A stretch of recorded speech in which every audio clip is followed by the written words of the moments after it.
सर्वांना नमस्कार. जय नाथ. आपण चैतन्य पीठाच्या YouTube वाहिनीवरून गेलेल्या सुमारे 5.5 वर्षापासून आत्मसंवाद ही प्रबोधन मालिका नियमितपणे आणि अखंडितपणे प्रसारित करीत आहोत. या प्रबोधन मालिकेमध्ये आपले सद्गुरू आदरणीय बाबा महाराज आपल्याला वेगवेगळ्या अशा सुंदर विषयांवर प्रबोधन करीत असतात. तो विषय आपल्याला समजावून सांगत असतात. गेल्या सुमारे 72 पुष्पापासून आदरणीय बाबा महाराज श्री दत्त पुराण याविषयी आपल्याला प्रबोधन करीत आहेत. आत्मसंवादाच्या मागील पुष्पात श्री दत्त पुराणाच्या शेवटच्या पुष्पात आदरणीय बाबा महाराज म्हणाले की तो राक्षस स्वतःच्या मायेने गुप्त होऊन तेथेच राहिला. त्या राजानेही कोण संवादाने क्रिया योग्य वेळी यथाविधी आनंदित होऊन केल्या. 10वा महिना निघून गेला तरी ती इंदुमती प्रसूत झाली नाही. त्यावेळी राजाने एक उपाय केला. हे अश्विनी कुमारांनो, मी केलेले आवाहन तुम्ही ऐकले आहे. तरी सत्वर गर्भाला सोडवा व मंत्रांची योजना केली असता ती इंदुमती आसन्न प्रसव झाली. नंतर 5 ग्रह उच्चस्थानी असता सुयोग्य काळी ती इंदुमती महाभाग्यवान पुत्राला जन्म देती झाली. मुलाचा जन्म होता त्याच्या अत्यंत कांतिमान तेजाने सर्व दिवे रात्र असतानाही निस्तेज झाले. आकाशात सूर्य त्याप्रमाणे तो बालक अत्यंत तेजाने तेथे शोभला. त्या सुंदर बाळाला पाहून ती पतिव्रता इंदुमती आनंदित झाली. आई राजा सुद्धा त्या दत्ताचे मोठे सेवाफल पाहता झाला. त्या राजाने प्रमुख ब्राह्मणांना गाय, भूमी, वस्त्र, धन आदी दिले. इतर याचकांनाही यथोचित सन्मान दिला व परमेश्वराचे महात्म्य कथन केले. या सर्व घटना आणि तेजस्वी बालक पाहून कार्यसिद्धीसाठी हुंड दैत्य भगवती मोहिनीला शरण गेला व इथे 6व्या अष्टकातील पहिला अध्याय समाप्त. अष्टक 6व्याच्या दुसऱ्या अध्यायात स्वामी सांगतात की हुंड दैत्य भगवती मोहिनीला शरण गेला व म्हणतो की हे महामाये, आम्ही सर्वश्रेष्ठ देवी असलेल्या तुझी पूजा करीत आहोत. आमच्यावर दया कर, आमची सुद्धा इच्छा पूर्ण कर. अशी स्तुती केल्यामुळे ती देवी आनंदित येऊन कार्यसिद्धी करण्यासाठी तयार झाली. इतक्यात कोणी एक दाई स्तुतिकागृहातून बाहेर आली. तो मायावी हुंडासूर परकाया प्रवेश सिद्धीने तिच्या शरीरात प्रवेश करून निर्भयपणे स्तुतिकागृहात आला. भगवान दत्तात्रेय सुद्धा स्वतःच्या लीलेने ते जाणून मोहिनीला मानून विशेष समर्थ असूनही ते दत्तात्रेय स्वस्थ राहिले. त्यांच्या नामस्मरणाने माया कार्यासह विलीन होते. त्या अतिमाईक दत्तात्रेयाच्या पुढे माईकाची काय कथा. नंतर दासीच्या शरीरात झालेला हुंडा दैत्य स्तुतिकागृहात जाऊन सुंदर बालकाला नेण्याची इच्छा करीत लघु प्रस्वामिनी देवीचा जप करू लागला. हे देवी, या सर्वांना स्वप्नाचे स्थान असलेल्या कंठामध्ये राहून ताबडतोब सूर्योदयापर्यंत मेल्यासारखे झोपव आणि सकाळी पूर्वीसारखे त्यांना जागे कर. अशा प्रकारे सर्वजण झोपले असता तो दैत्य स्वतःचे रूप धारण करून त्या बालकाला पळविता झाला व आकाश मार्गाने कांचन नावाच्या स्वतःच्या नगरीत जाऊन पत्नीला बोलावून तो बालक तिला देऊन म्हणाला की हे प्रिये, या बालकाला मारून त्याचे मांस रक्तासह शिजवून मला सकाळी खाण्यासाठी दे. ती म्हणाली, नाथ, हा शिशु आहे. हे अशा प्रकारचे शास्त्रबाह्य कार्य आपण कसे बरे करतो? दैत्य म्हणाला, हा माझा नाश करणारा असून देवांनी त्याला उत्पन्न केलं आहे, तरी त्यावर दया कशी दाखवावी? धर्म अर्थ कामासाठी हे शरीर रक्षणीय आहे. ठीक आहे असे म्हणून त्या दैत्यपत्नीने ते बालक एकला नावाच्या स्त्रीला दिले व या बालकाला मारून शिजवून पतीच्या भोजनासाठी ते एकलेने ते बालक आचार्याला दिले. हुंडासुराची पत्नी विश्वासाने बालकाला देऊन इतर कामात रंगून गेली. नुकत्याच जन्मलेल्या दिव्य बालकाला पाहून त्या निर्दय आचार्याने तीक्ष्ण शस्त्राने त्याचा छेद केला, तरी त्या बालकाला काहीच व्यथा झाली नाही. 2 वेळा अयशस्वी प्रयत्न करूनही त्या बालकाला काहीच झाले नाही. तेव्हा त्याने शस्त्र टाकून दिले. श्री दत्तात्रेयाच्या चक्राने रक्षण केल्यामुळे शस्त्र भग्न झाले व बालकाला काहीच झाले नाही. हे पाहून ती सैरंद्री व आचार्य चकित झाले. ती एकला त्या आचार्याला म्हणाली, हे महामते, या बालकाला तू मारू नको. आचार्यही म्हणाला, बालकाला मी मारणार नाही. हा बालक तेजस्वी राजचिन्हांनी युक्त असून पवित्र देवासारखा आहे. हा हुंडा किती दानव आहे. त्याचे दैव चांगले असते त्याचे कर्म त्याचे रक्षण करते. याचा देव पाठीला ते संकटात सापडले तरी मुक्त होतात असे बोलून त्याने शस्त्र टाकले. तो म्हणाला की या बालकाला आपण कुठेतरी न्यावं. असे म्हणून त्यांनी त्या बालकाला वसिष्ठ ऋषींच्या आश्रमाबाहेर दरवाज्यावर ठेवले व पुन्हा ते परत आले. नंतर त्या धूर्त आचार्याने हरणाचे पाडस बांधले व ते मांस दैत्यराजाला वाढले. व तो मूर्ख दैत्य आनंद घेऊन ते मांस खाऊन आपला शत्रू मेला असे समजून स्वतःला कृतार्थ मानता झाला. प्रभातकाळी वसिष्ठाने त्या विलूप बालकाला पाहिले. देवगर्भासारख्या पवित्र बालकाला अरुंधती पती वसिष्ठ म्हणाला, मुनिजनो, कुणातरी सुंदर बाळ येथे आले आहे. रात्री कोणीतरी याला बाहेर आणून ठेवले आहे. त्याचे कोण माता पिता आहेत? मुनिजन त्या बालकावरून चकित झाले. तेव्हा त्रिकालज्ञ वसिष्ठ ऋषी ध्यान करून म्हणाले, सोमवंशात उत्पन्न झालेल्या आयुराजाचा हा पुत्र श्री दत्तात्रयाच्या सेवेचे फलस्वरूप असून दत्तात्रयाने त्याचे रक्षण केले आहे. इंदुमतीचे हे पुत्रच नाही, त्यात शंका नाही. आणि हा दिव्य योगाने येथे आलेला आहे असे बोलून वसिष्ठांनी त्याला स्वतःच्या आश्रमात ठेवले व म्हणाले, दत्तात्रयाच्या कृपाप्रसादाने देवदानवाच्या विपत्तीतून हा सत्वर उद्धार करून हा जयनशील सम्राट होईल. त्यावेळी सर्व ऋषी सुद्धा आनंदित होऊन त्यांनी त्या कुमाराला आशीर्वाद दिले. म्हणाले, हे ईश्वरा, अत्रिपुत्रा, तू स्वतःच्या अंशाने विश्व व्यापले आहेस. या बाळाला संकटातून सोडव आणि सर्व अरिष्टांना नष्ट कर. हे अश्विनी कुमारांनो, तुमचा हा कुमार निरोगी दीर्घायुष्य हो. वशिष्ठ ऋषींनी त्याचे नहुष असे नामकरण केले व म्हणाले, जे दूषित असते ते कुठेही बालभावाने तुला त्रस्त करणार नाही, तुझे कल्याण हो.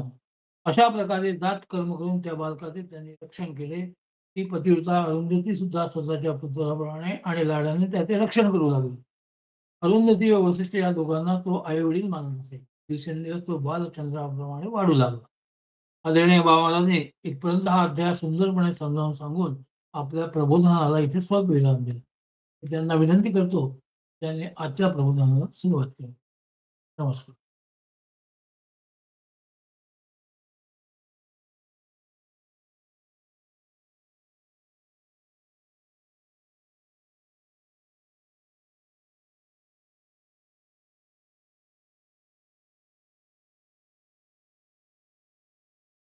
अनुसूयाती संभूतो दत्तात्रेयो दिगंबरा मर्तृगामी स्वभक्ताना उद्धरताम भव संकटात. वशिष्ठ आणि अरुंधती या ऋषी दाम्पत्याने तेव्हा त्यांच्या आश्रमात त्या राजाला, आयुराजाला भगवान दत्तात्रेयाच्या कृपेने प्राप्त झालेला हा पुत्र, ज्याला हुंडा राक्षसाने प्रयत्नपूर्वक पळवून नेला, पण तो त्याचा वध करू शकला नाही. तो पुत्र अनपेक्षितपणे तेव्हा वसिष्ठ आणि अरुंधती या ऋषी कुलाच्या अनेक ऋषी होते. त्यांच्या आश्रमात जेव्हा हा तिथे त्यांना ठेवलं, त्यांच्या वृत्त्यांनी राजाच्या, त्यांनी जणू पुत्रवत हा आपल्याला हे जाणून की हा भगवान दत्तात्रेयाचा आयुराजाला मिळालेला प्रसाद आहे, याच्या हातून पुढे मोठं कार्य होणार आहे, विशेषतः हुंडा राक्षसाचा वध होणार आहे, हे वशिष्ठ महामुनीने जाणून त्या दाम्पत्याने या नहुष त्याला नाव दिलेलं होतं, नामकरण केलेल्या त्या मुलाचा आश्रमात त्यांनी आई वडिलांप्रमाणे माता पिता पण जेव्हा सांभाळ करायला सुरुवात केली आणि हळूहळू हा मुलगा पुढे त्या आश्रमात वाढू लागला. हे आपण मागल्या पुष्पात बघितलं तर महाराज असं म्हणतात, दिने दिने स वृद्धे पोषितो बालचंद्रवत, म्हणजे दिवसेंदिवस तो जो मुलगा आहे, लहान बालक, चंद्र जसा कलेकलेने वाढतो, बालचंद्रवत तसा हा मुलगा हळूहळू वाढू लागला. पुढे प्राप्ते हे एकादशे वर्षे यथाविद्य उपनीयतम संस्कृतम वर्णिनम दांतम सम्यक शिक्षितवान मुनीही. हे या मुलाला जेव्हा 11वं वर्ष लागलं तेव्हा यथाविधी त्यांनी त्याची मुंज केली, यज्ञोपवीत संस्कार केला. मग त्याला अशा त्या संस्कारशील ब्रह्मचारी त्या 11 वर्षाच्या मुलाला, तो जो लहान मुलगा जितेंद्रिय असा होता, त्याला त्या नहुशाला वसिष्ठ महामुनींनी शिक्षण दिलं. शिक्षण जणू काय द्यायला सुरुवात केली. हे शिक्षण कसं होतं तो महाराज वर्णन करतात. वेदमग्राह्य यत्सार्थम सांगंच सपदक्रमम विद्या सर्वा कलाश्चापि शास्त्राणीच यथार्थता. हे शिक्षा व्याकरण सहित पदक्रमासहित वेद, सर्व विद्या आणि कला आणि शास्त्र हे अर्थासह त्यांनी शिकवले. सर्व विद्या म्हटल्यानंतर वेद म्हटला, पदक्रम, याचा अर्थ काय?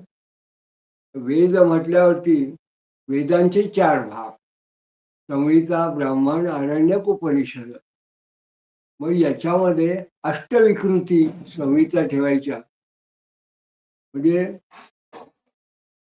पदक्रम, जटा, घन, रेखा, ध्वज, दंड आणि पंक्ती असं जे म्हणतो ते अष्टविकृती, त्याला घनपाठ म्हणतात. ते मग त्याचे षडांग, शिक्षा, कल्प, व्याकरण, निरुक्त, छंद, ज्योतिष, आणि मग 14 विद्या, 64 कला. हे जे काही आपल्या शास्त्रात आहे ते कलाश्चापी विद्या सर्वाहा शास्त्राणीच, हे सुद्धा यथार्थता अगदी व्यवस्थितपणे अर्थासहित, नुसती घोकंपट्टी नव्हे तर निष्ठात अशा विद्या त्याला शिकवला असं या ठिकाणी महाराज म्हणतात. पुढे रहस्यम धनुर्वेदम सन्निधानम विशेषता ज्ञानशास्त्रम राजनीती ते इतिहास पुराणकम. त्याला नुसतं विद्या अशा नाही शिकवला, रहस्यम धनुर्वेद, धनुर्वेद त्याला शिकवला. सनिधानम विशेषता, म्हणजे त्याचा विशेष करून प्रयोग आणि उपसंहार वगैरे ह्याचे त्याचे प्रयोग असतो, विधी विधान त्याच्या सकट. आणि मग त्या ज्ञानशास्त्र राजनीती, म्हणजे उपनिषदातलं ज्ञान, इतिहास पुराण, से इतिहास पुराणकम, इतिहास पुराण याच्यासह त्याला राजनीतिक, आणि तो राजाचा पुत्र आहे त्याला माहिती होतं, त्याला राजनीतीचं सुद्धा त्या काही शास्त्र जे होतं त्याचे शिक्षण त्याला दिलं. आणि त्यांनी सुद्धा नहुशाने नहुषो अपि विनीतात्मा शिष्यत्वेन यथाविधी ती सेवे श्री गुरुं भक्त्या मनोवाक्य कर्मभिही. म्हणजे नहुशाने सुद्धा विनम्र होऊन यथाविधी त्या आपल्या गुरूंचं शिष्यत्व स्वीकारून अगदी काया वाचा मनासह कर्म आणि भक्तीने तो गुरूंची सेवा करू लागला. अशा प्रकारे इत्यम सर्व गुणान पूर्णो नहुषो गत वत्सरा श्री वसिष्ठ प्रसादेन सर्वा विद्यास्तताराहा. अशा प्रकारे सर्व गुणांनी परिपूर्ण झालेला असा तो नहुष, जो त्याचा मत्सर नव्हता कोणाला, तो कोणाचा मत्सर करत नसे, म्हणून महाराजांनी असं म्हटलंय नहुषो गतमत्सराहा. त्याच्या ठिकाणी मत्सर द्वेष भावना अशी नव्हती, असा तो जणू काही मत्सर नष्ट झाले असा नहुष हा आपल्या गुरूंच्या म्हणजे श्री वसिष्ठांच्या कृपेने सर्व विद्या संपन्न झाला. श्री वसिष्ठ प्रसादेन सर्वा विद्यास्ततारस तो. आणि मग सोमवंशो अपि नहुष एवं श्री दत्त रक्षिता संस्काराश्चा ददे विद्या सूर्यवंश गुरो विधेहे. म्हणजे चंद्रवंशात उत्पन्न झालेल्या नहुषाचे अशा प्रकारे भगवान दत्तात्रेयाने रक्षण केले. एवं श्री दत्त रक्षिता भगवान दत्तात्रेय रक्षण केलेला. आणि सोमवंशो अपि नहुषा सूर्यवंशात उत्पन्न झालेल्या नहुषाचा त्या गुरु असलेल्या वसिष्ठांकडून त्या नहुषाने सर्व संस्कार आणि विद्यांचं त्यांनी संपादन केलं. अशा पद्धतीने या 6व्या अष्टकाचा दुसरा अध्याय या ठिकाणी समाप्त झाला. तर पुढे इकडे आयुराजा आणि त्याची इंदुमती नावाची जी पत्नी आहे, इकडे महाराज काय चाललंय याचं महाराज पुढे वर्णन करतात. तर या ठिकाणी पुत्रहरण झाल्यामुळे हा जो आयुराजा आणि त्याची पत्नी इंदुमती हे अतिशय दुःखित झाले होते.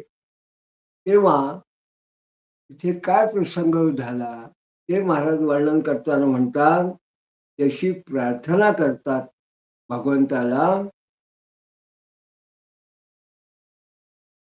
प्रकृता पाय्यधादित्यम अघादित्यम सत्कृदे प्रार्थयन्त्यापि तान पात्यतो नित्ययुक्त भक्तोपेक्षा कथम हरे हे. भगवंता दुःखातून रक्षण कर अशी एक वेळ जे प्रार्थना करतात त्यांचे तो रक्षण करतो. कारण नेहमी तत्पर असलेल्या भक्तांची उपेक्षा परमेश्वर कसा बरं करेल. अशी जर का परमेश्वराची विशेष अशी जर त्याची स्तुती कोणी करत असेल तर महाराज म्हणतात की प्रसंग काय, नीते हुंडा सूर्यनार्भे प्रातःकाल उपागते प्रस्थापिन्यागतायाच जना सुप्तो उत्थितो भवत. जे हुंडासुराने जे बालक नेलं त्यानंतर जे प्रातःकाल झाला, पहाट झाली, दिवस उजाडला आणि त्यांनी जी प्रस्वापिनी झोप येण्याकरता निद्रा येण्याकरता ही मंत्रशक्तीने मायावी शक्तीने त्याच्यावर प्रयोग केला होता, त्याचा कालावधी संपला. मग लोक त्या मोहमयी अशा झोपेतून जागे झाले. मग मात्र वीत निद्रेची मत्य अनुभमपत्य पश्यन्ति समतंताः विललाप तदा तन्वी हाहाकारपूर्वकम.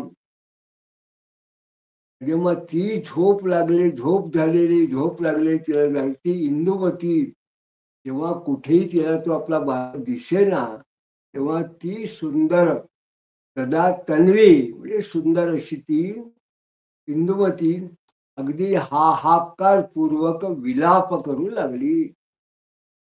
विललाप तदा विलाप करू लागली, रडू लागली. तिने असं म्हटलं, येनमे सर्व लक्ष्माढ्य सुतो देव सुतोपमा विधे पापात्मना नीतो हंता हंता करोमि किम. सर्व लक्षणांनी युक्त देवपुत्रांसारखा माझा पुत्र देवस्तुतोपम, उपमम असं म्हटलंय. कोणत्या पापात्म्याने नेला?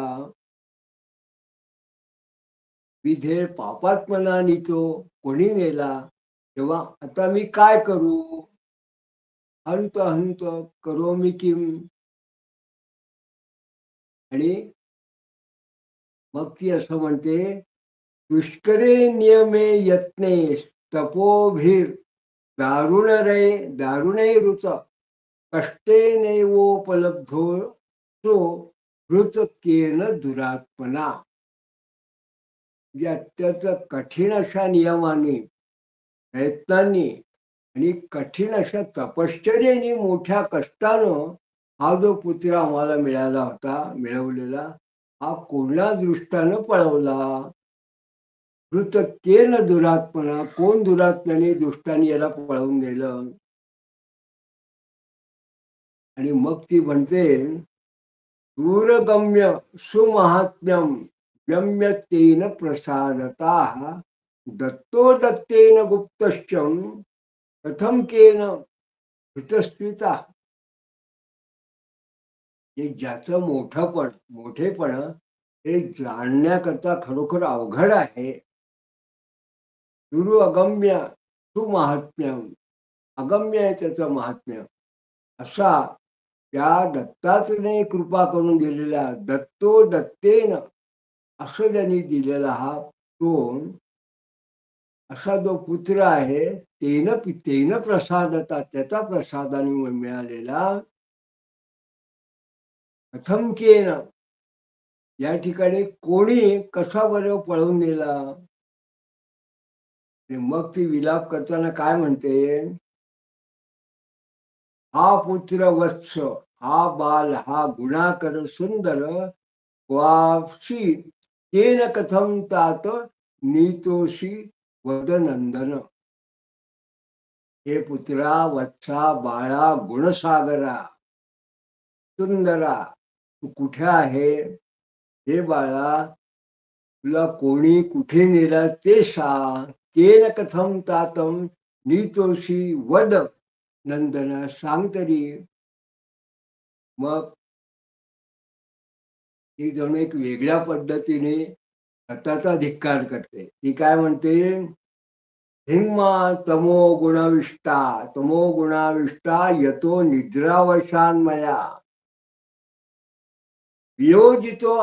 वियोजितोषी राजेंद्रम सोमवंश सुभूषणम रे दोहत प्रभुत्वद्य यावद्वद्दर्शितम सुखम स्वप्नवत तत्कथम जातम भारभृत्यम कथम वृषा. म्हणून ते असं म्हणते, या तमोगुणामध्ये गुरफटलेला माझा धिक्कार असो. हिंभा हिंगमाम तमोगुणाविष्टा, त्या तमोगुणाने वेष्टीत असलेला माझा धिक्कार असो. कारण मी निद्राधीन झाले, यतो निद्रावशान्मया, मी झोपेच्या अधीन झाले, म्हणून तुझा विरह झाला. आणि हे राजेंद्र सोमवंश भूषणा, राजेंद्र सोमवंशसु भूषणम, अरे डोहाळ्यापासून आतापर्यंत जे तू सुख आम्हाला दाखवलं, ते सारं सुख स्वप्नासारखं कसं झालं? आणि सारं कसं भारभूत, असं खोटं कसं झालं? आता ती म्हणते, किम करो मी क्व या मध्य राजंतम राजलक्षणे त्वाम विनास्मी मृतप्राया तम प्राणो मी अशी दिव्य. म्हणजे मी आता काय करू? मी कुठे जाऊ? राजलक्षणाने शोभणाऱ्या तुझ्याशिवाय माझे जणू काही प्राण हे मृतप्राय आहे. मी जणू काही गतप्राण आहे. तूच माझा प्राण आहे आणि तूच माझी दृष्टी आहे, दिव्य दृष्टी. त्वम प्राणो मे, अशी दिव्य दृक, तूच माझी दिव्य दृष्टी, तूच माझा प्राण आहे, तू नाहीये त्यामुळे मी कसा प्राण आहे.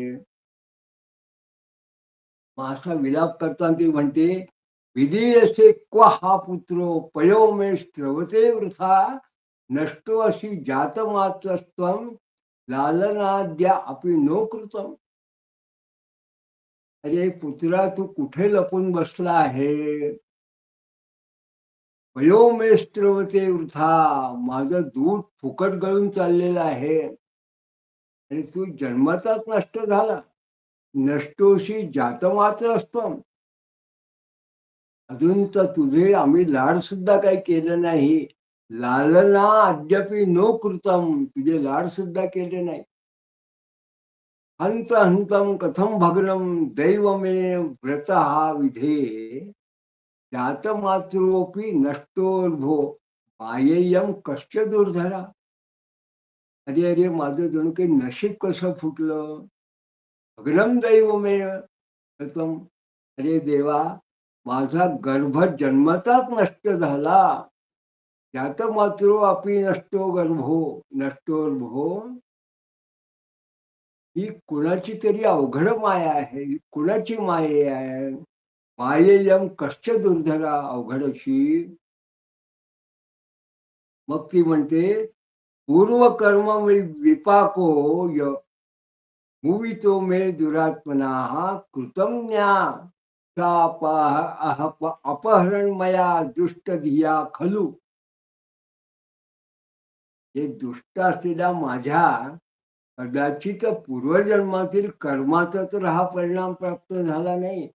कदाचित हा परिणाम तसा असेल, किंवा दुष्टबुद्धी असलेल्या मी विश्वासाने ठेवलेल्या द्रव्याधिकाचं अपहरण कदाचित झालं असेल माझ्याकडून. किंवा अन्यश्च ऋतो बालो रत्नान्यपऋतानि वा येन मे पुत्ररत्नम ही दिव्यम नष्ट न संशयाः. हा दुसऱ्याचं बालक किंवा रत्न मी मग पूर्वजन्मामध्ये पळवलं असेल कदाचित. त्यामुळे त्या जन्मी माझं दिव्य पुत्र रत्न जे ते नष्ट झालं असं मला वाटतं. न संशय, यात काही संशय नाही असं ती स्वतः म्हणते. मग ती म्हणते, भुंजानस्या अग्रतो मे अन्नम कृतं वा पूर्वजन्मनी मित्रद्रोह कृतो वापि सांप्रतम तत्फलम विदम. पूर्वजन्मामध्ये कदाचित जेवत असताना माझे अन्न पळवले असावे किंवा माझ्याकडून मित्रद्रोह झाला असावा. त्यामुळे मला हे सध्या फळ मिळतं आहे. एवं सा पतिता भूमो कदलीवा निहालहता शोकेन महता राज्ञी मूर्छिता भूंतोपमाः. अशा प्रकारे जणू की वाऱ्यानं घायाळ झालेल्या केळीप्रमाणे कदली वाणी निलाहता. केळीचं पान जसं वाऱ्याने हलून पडतं त्या पद्धतीने शोकेन महता राज्ञी, ती राणी ती भूमीवरती पडली आणि शोकामुळे जणू काही बेशुद्ध होऊन ती मरणप्राय अशी त्या अवस्थेत गेली. तो राजा सुद्धा राजा आपल्या प्रियमा कर्ण्य प्राप्त्यारिष्ठम ददर्शता निश्वासम मुंजमाना पाम वत्सहीना विषप्रिया. राजा सुद्धा ही अप्रिय वार्ता ऐकून टीकागृहात येऊन निश्वास सोडणाऱ्या आणि पाडस नसलेल्या गायीप्रमाणे काम वत्सहीनाम मिव. तिचं पाडस तिच्या जवळ नाही अशी गाय. काम अशी वत्सहीना पाडस नाही. महाराज उत्तम सांगतात की गायीप्रमाणे जिचं पाडस नाही अशा प्रमाणे त्या आपल्या पत्नीला त्यांनी पाहिलं. स्वयं अप्यू शोकेन दुःखेन महता धृता भूत्वा ती विह्वलो दीनो विलयम पन्निदम ब्रवीत. स्वतः सुद्धा फार मोठ्या शोकाने अत्यंत विव्हल होऊन दीन झाले तो राजा तो सुद्धा विलाप करू लागला. तो असं म्हणू लागला धिक प्रकारान परिखरा परिरा परिखान धिक सौंधाक्षार रागला दिग्बलम मंत्रजालम च कोपिहा शिन्नयत प्रभू. पाण्याने भरलेल्या तटांचा आणि राजवाड्यांचा आणि कपाटासह दारांच्या या सगळ्या अडसरांचा धिक्कार असो, सामर्थ्याच्या मंत्र समूहाचा धिक्कार असो, यावेळेस काही माझ्या उपयोगाला आलं नाही. कोणी यावेळेस समर्थ झालं नाही. यह धर्मफलम नास्ति नास्ति वै तपसा फलम नास्ति दानफलम नसते सुपुत्रे निश्चयोन्नता. यावेळेस धर्मफल, तपश्चर्येचं फल आणि दानाचं फल हे सुद्धा समर्थ झाल्याने माझ्या कामाला आलं नाही. कारण पुत्र नष्ट झाल्याने असं मला निश्चितपणे वाटतं काही कामात झालं नाही. ज्ञात्वा मे पत्यम जन्मयोगोत्थ उत्कटम मूर्ख्या तत्वम तपो व्यर्थम किम जातम तन्मे धुना. जे माझ्या जन्मकुंडलीत असलेल्या योगानं उत्पन्न झालेलं जोरदार अनपत्य जणू काही संतती सुख नाही असं जाणून मी मूर्खपणाने तपश्चर्या केली. त्याचा माझा तप व्यर्थ गेला काय. ही अनपत्यता ही कुंडलिनी गती या योगाने सुचवली गेली. पंचमेश बृहस्पती असून लग्न पंचम नवम यांचे अधिपती क्रमशः षष्ठ, अष्टम आणि द्वादशामध्ये असतील तर पत्रिकेमध्ये असं सुचवलं जातं. या ठिकाणी अत्यंत सूचकपणे महाराजांनी हे अनापत्य जे लक्षण असतं पत्रिकेतलं ते या ठिकाणी सूचित केलं. ते काय म्हणतात की अगदी पंचमेशा संतती स्थान आहे. हा बृहस्पती असला तसून लग्न पंचम आणि नवम या स्थानात यांची जी अधिपती असतील ते षष्ठ, अष्टम आणि द्वादश हे जे रिपुस्थान आहे असे जर असतील तर काही वेळा संतती योग असून सुद्धा तो संततीचा वियोग होतो. तर या ठिकाणी महाराजांनी सूचित केलं. मग तो असं म्हणतो दत्तात्रेय प्रसादस्य श्रुतम मे फलमक्षयम लब्धोपि सुगुणः पुत्रस्तत्र विघ्नं कथं तिदम. ते दत्तात्रेयाच्या कृपा प्रसादाचे फल अक्षय असतं सगळे ऐकलंय. मग लब्धो अपि सुगुण पुत्र तत्र कुणी उत्तम असा पुत्र मिळून सुद्धा त्यामध्ये हे विघ्न कसं निर्माण झालं. स्थिर आत्मा सो नष्टो तो नष्ट अज्ञातो अस्मि भो हरे दीन वत्सल माम पाहि श्री दत्ता अंजनम आतुरम. पुत्र हा आत्मा आहे. आत्मो वै पुत्र हा पुत्र हा आत्मा आहे.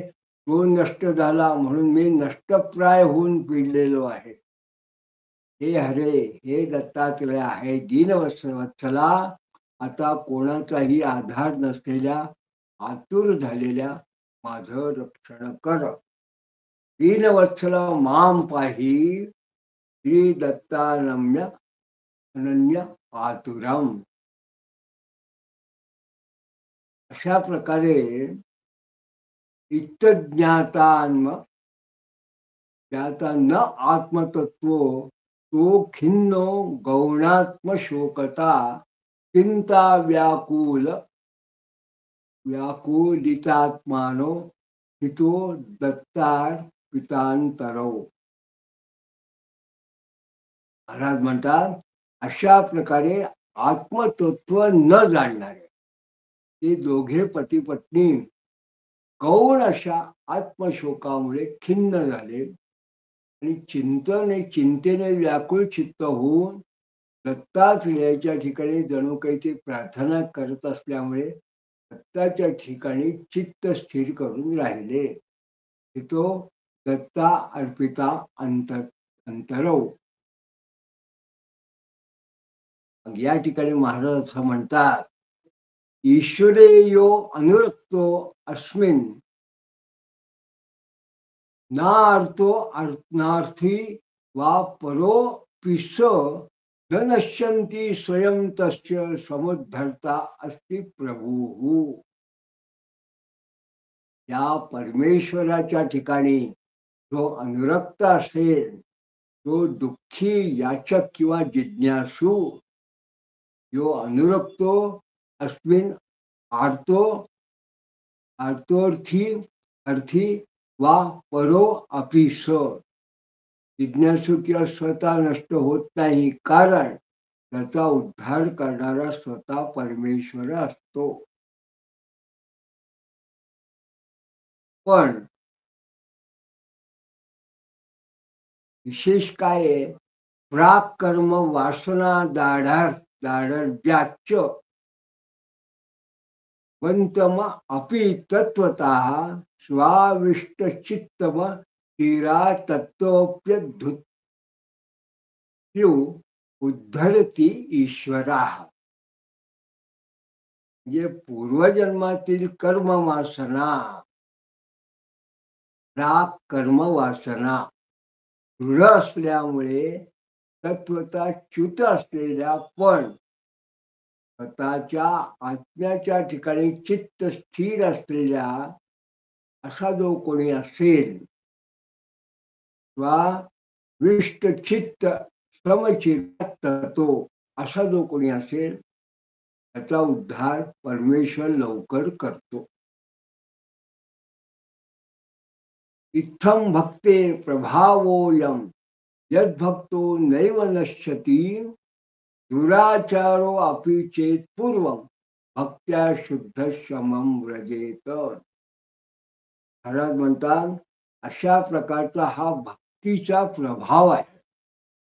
इत्थम भक्ते प्रभावो इयम, असा भक्तीचा प्रभाव आहे.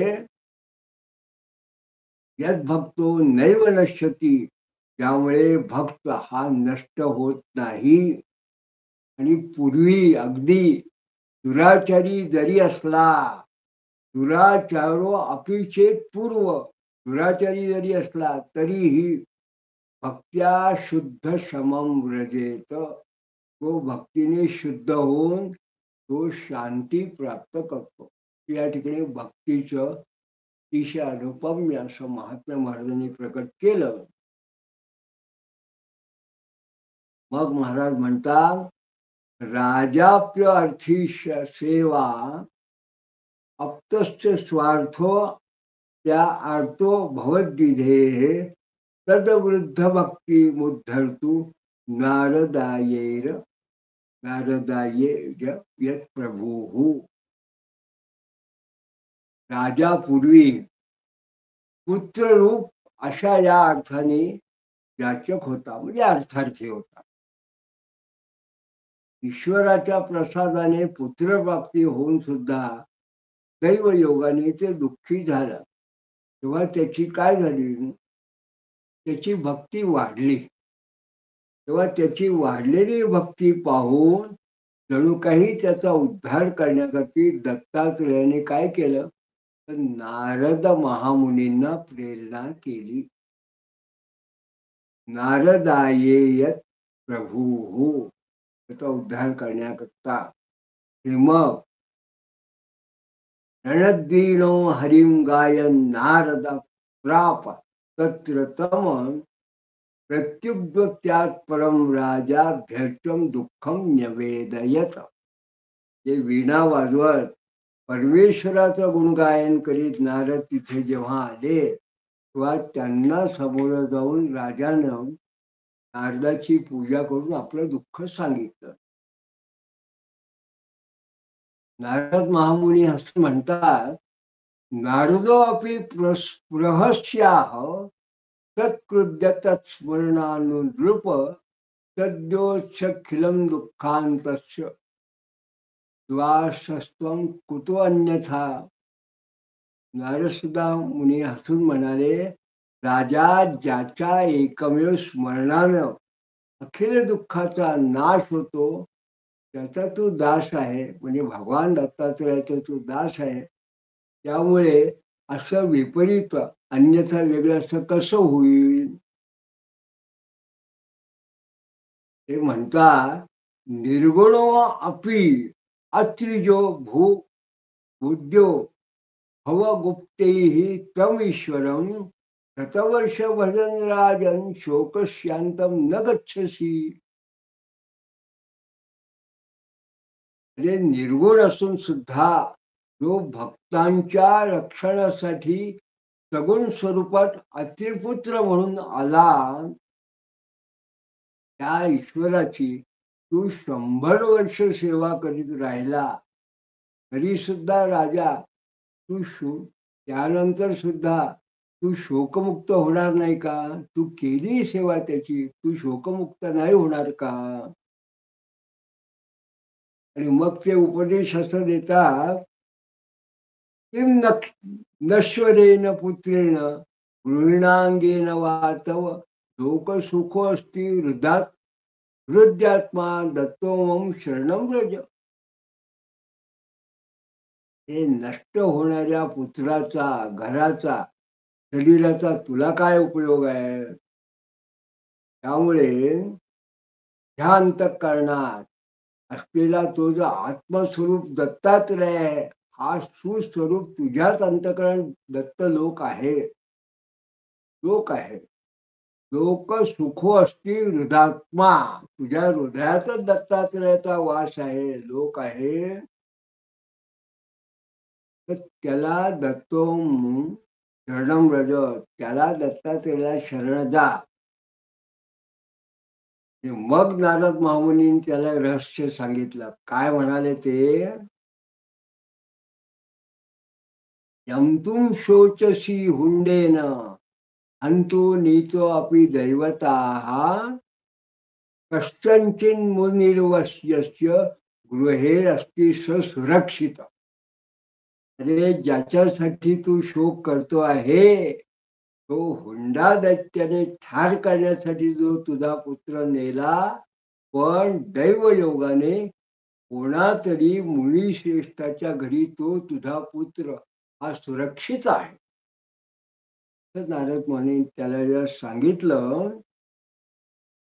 हे ते म्हणतात, विद्वान हत्वा असुरम सार्ध पत्न्यागत्याशु शत्रुः भुक्तेव राज्यम ऐंद्रंच पदम मर्त्यो अभिभोक्षती. तो तुझा पुत्र त्या दैत्याला ठार करून तो विद्वान असा शत्रू नष्ट करणारा लवकर येईल. हे राज्याचा उपभोग घेऊन मानव असून सुद्धा भुक्तेव राज्यम ऐंद्रंच पदम मृत्यू अपि भोक्षती. अरे तो मानव असून सुद्धा इंद्र पदाचा उपभोग घेईल असा तुझा पुत्र. इत्युक्त्वा नारदाः स्वर्गम जयो राजा अपि हर्षिता गत्वा अरिष्टम नारदोक्तम हृदाम पत्ते शशंस सह. इतकं बोलून नारद महामुनी स्वर्गाला निघून गेले. राजा सुद्धा शोक विसरून आनंदित होऊन सुतिकागृहात गेला आणि नारदानं कथन केलेलं सर्व त्याने आनंदाने आपल्या पत्नीला सांगितलं. आणि तो म्हणतो, देवर्षोक्ती प्रिये सत्या वराहा सत्यो अपि चे पितुः प्रसादो नान्यथा तस्मात् शोकम जय्य अंगशोषणम. हे प्रिये, देवर्षी नारदांचं वचन हे सत्य आहे, हे खरंच बोलतात. परमेश्वराकडून आपल्याला प्राप्त झालेला जो वर आहे तो सुद्धा सत्य आहे. आपल्याला हा प्रसाद मिळाला हे सुद्धा सत्य आहे. हा प्रसाद काही खोटा नाही. तरी या शरीराचं शोषण करणारा असा जो शोक आहे, तस्मात् शोकम यय्या अंग शोषणम, हा असा जो शोक आहे जो शरीराचं शोषण करतोय, त्या शोकाचा तू त्याग कर. अशा पद्धतीने जेव्हा त्यांनी आपल्या पत्नीला सांगितलं, तेव्हा त्याची ती पत्नी सुद्धा इंदुमत्या अपि तच्छ्रुत्वा मृतसंजीवनोपमं कृत्वा अत्ययं भक्तिवृद्ध प्रेमबंधा अस्तुन्वता तुन्वन्नता. जणू काही एखाद्या गतप्राण झालेल्या मेलेल्याला संजीवनी प्राप्त होते, असं ते आपल्या पतीचं वचन ऐकून मृत संजीवनोपमम, संजीवनी सारखं ते त्याचं बोलणं ऐकून ती इंदुमती सुद्धा